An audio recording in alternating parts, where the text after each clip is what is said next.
नमस्कार दोस्तों, मैं सुमित मिश्रा स्वागत करता हूं एक बार फिर से आप सभी का Mishra ji technical YouTube channel में। दोस्तों, बहुत ही इंपॉर्टेंट टॉपिक लेकर आ चुका हूं मैं आपके सामने, विश्व में घास के मैदान। यहां से क्वेश्चन दोस्तों जरूर देखने को मिलते हैं एग्जाम्स में, चाहे आप किसी भी एग्जाम की प्रिपरेशन कर रहे हो।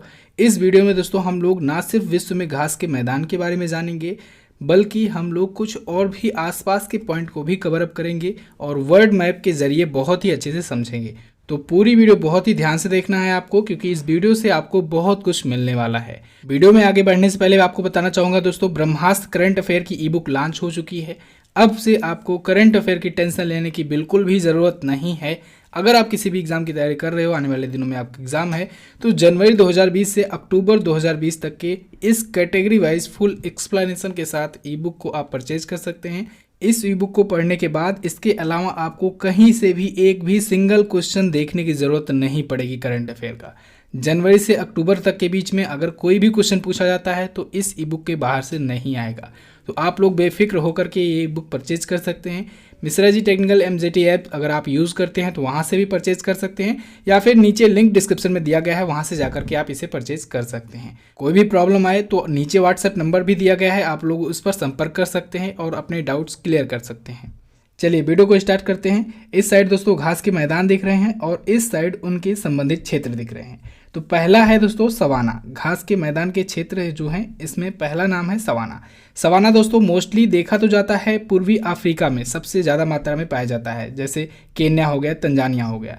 लेकिन अब चूंकि ये उष्णकटिबंधीय घास के मैदान कहे जाते हैं, तो इस वजह से उष्णकटिबंध में ये वेनेजुएला, कोलंबिया, ब्राज़ील वगैरह भी कवर अप हो जाते हैं। चलिए वर्ल्ड मैप में इसको हम लोग समझते हैं। देखिए यहाँ पर आपको दिख रहा है सवाना। ये देखिए आप लोग, यहाँ पर पूर्वी अफ्रीका में मैक्सिमम पार्ट इसका पाया जा रहा है। धीरे धीरे यहाँ पर ये पूरे उष्णकटिबंधीय क्षेत्र में पाया जा रहा है। अब यही उष्णकटिबंधीय क्षेत्र में इधर भी आ जा रहा है। यहाँ पर ऑस्ट्रेलिया महाद्वीप में देखेंगे, यहाँ पर भी सवाना के मैदान पाए जाते हैं। ठीक है, उष्णकटिबंध क्या होता है, शीत कटिबंध क्या होता है, शीतोष्ण कटिबंध क्या होता है। देखिए यहाँ पर कर्क रेखा आप लोग याद रखिएगा, भारत के बीचों बीच से होकर के गुजरती है कर्क रेखा। ठीक है, तो कर्क रेखा ये हो गई और यहाँ पर हो गई भूमध्य रेखा और इसके नीचे है मकर रेखा।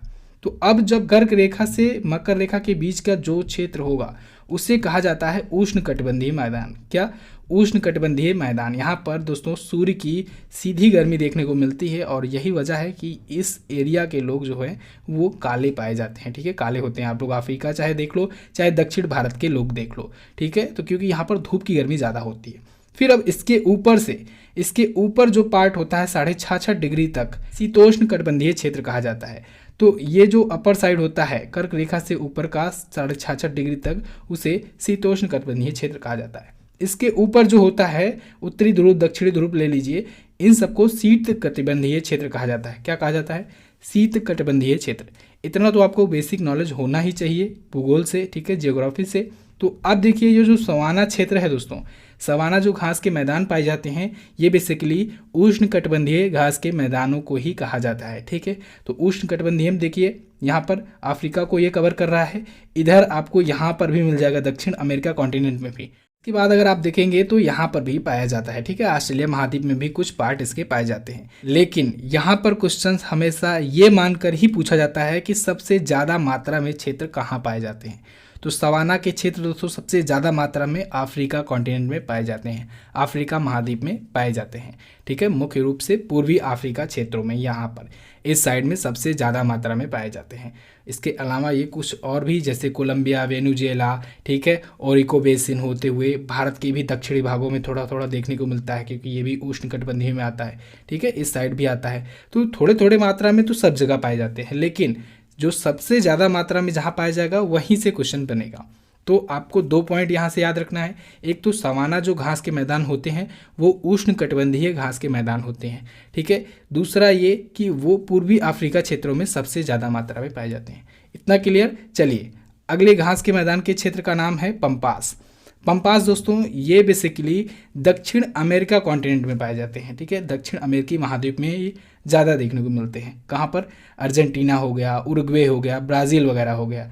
चलिए वर्ल्ड मैप में देखिए, ये रहा दक्षिण अमेरिका कॉन्टिनेंट। ठीक है, महाद्वीप। इसमें पंपास देखिए यहाँ पर पाया जा रहा है। यहाँ पर है अर्जेंटीना, ब्राज़ील के भी कुछ पार्ट हैं, उरुग्वे है। ठीक है, इसके बाद इधर जो अटलांटिक महासागर के छोटे मोटे जो द्वीप होंगे यहाँ पर वहाँ पर भी ये पाए जाते हैं, ठीक है, पंपास।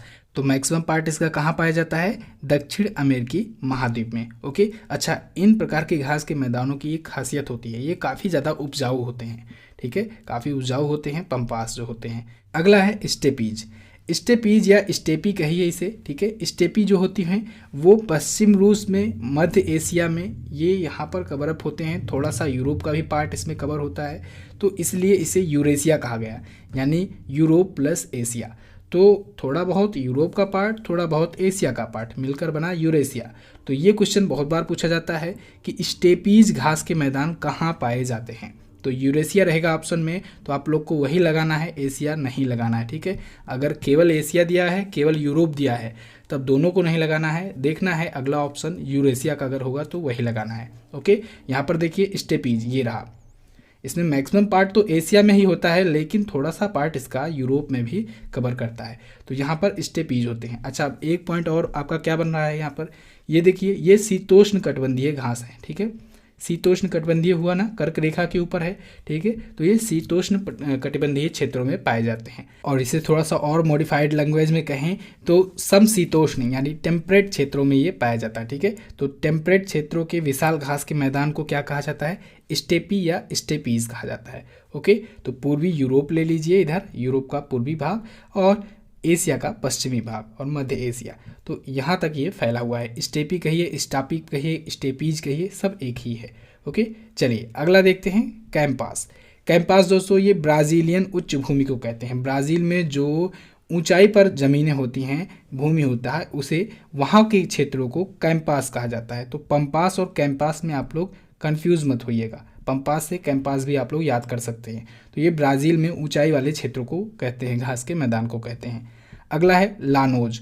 लानोज दोस्तों वेनेजुएला में पाया जाता है। वेनेजुएला कहाँ है? वेनेजुएला भी दोस्तों साउथ अमेरिकन कॉन्टिनेंट में ही है, यहाँ पर आपको दिख रहा जाएगा वेनेजुएला, और इसे कहा जाता है लानोज, ठीक है। इस घास के मैदान को, यहाँ पर है वेनेजुएला, ठीक है, दक्षिण अमेरिकी महाद्वीप में, और यहाँ पर लानोज नाम के घास के मैदान पाए जाते हैं। क्लियर? कुछ और भी बात कर लेते हैं, जैसे सेल्वास। जो इम्पोर्टेंट था उसको मैंने शुरुआत में आपको बता दिया है, ठीक है। अभी कुछ और भी हैं, एक दो बीच में से पूछे जा सकते हैं, बाकी के अभी उतना ज़्यादा इम्पोर्टेंट नहीं है। पहले के जो शुरू के हैं वो सबसे ज़्यादा इंपॉर्टेंट है। सेल्वास की बात करें, सेल्वास दोस्तों अमेजन बेसिन में पाए जाते हैं। अमेजन बेसिन कहाँ है? अमेजन नदी कहाँ पर बहती है? अमेजन नदी दोस्तों दक्षिण अमेरिकी महाद्वीप में बहती है, और दक्षिण अमेरिकी महाद्वीप में अमेजन बेसिन पर ही कौन से घास के मैदान पाए जाते हैं? सेल्वास, ये भी पूछा जाता है, ठीक है। सेराडो, सेराडो दोस्तों ये भी ब्राज़ील में ही है, ब्राज़ील की घास के मैदान ही हैं। साहेल, ये अफ्रीका में लाल सागर से अटलांटिक सागर तक के बीच में पाए जाते हैं, साहेल। अच्छा, लाल सागर कहाँ है? लाल सागर इस साइड है, ठीक है। लाल सागर ये रहा, इधर अरब सागर है और इधर अटलांटिक सागर है। तो यहाँ पर थोड़े थोड़े मैदानी भाग जो होते हैं वहाँ पर ये साहेल पाए जाते हैं। वेल्ड, वेल्ड या वेडल्ट कहिए, तो ये दक्षिण अफ्रीका में पाए जाते हैं। दक्षिण अफ्रीका के घास के मैदानों को वेल्ड कहते हैं, ठीक है, वेल्ड कहते हैं। ये देखिए यहाँ पर इसे कहते हैं वेल्ड, ठीक है, यहाँ के घास के मैदानों को। तो सवाना और वेडल्ट ये दोस्तों इंपॉर्टेंट है, और कहाँ से संबंधित है? अफ्रीका के घास के मैदानों से, ठीक है। दक्षिण अफ्रीका वाला भी पूछा जाता है।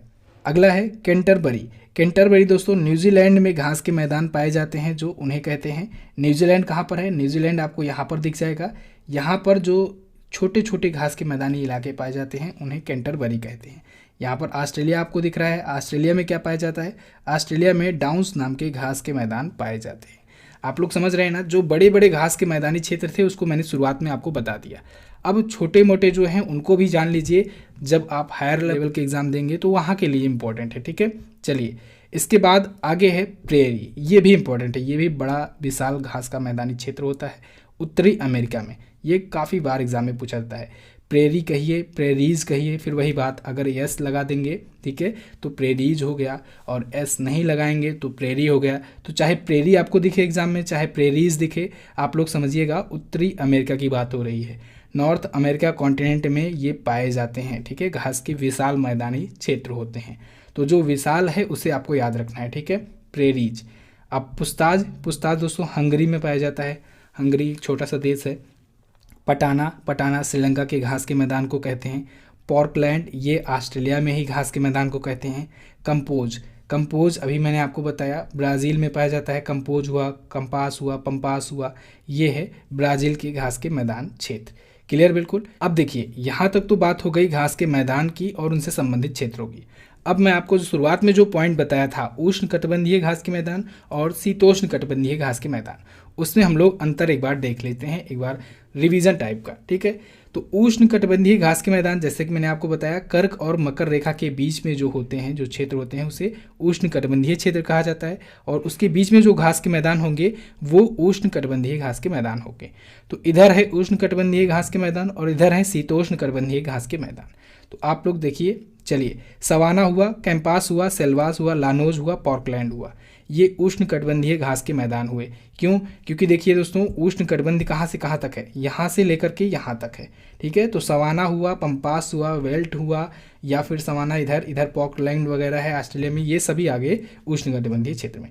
अब यहाँ पर शीतोष्ण में कौन कौन से आ रहे हैं? प्रेरीज हुआ, स्टेपीज हुआ, टुंड्रा हो गया। ठीक है, आगे देखिए, प्रेरीज हुआ, पंपास हुआ, स्टेपीज, डाउन्स, वेल्ड, ये सभी आ रहे हैं शीतोष्ण कटिबंधीय। ठीक है, पंपास का भी थोड़ा सा पार्ट आता है क्योंकि पंपास यहाँ भी फैला हुआ है।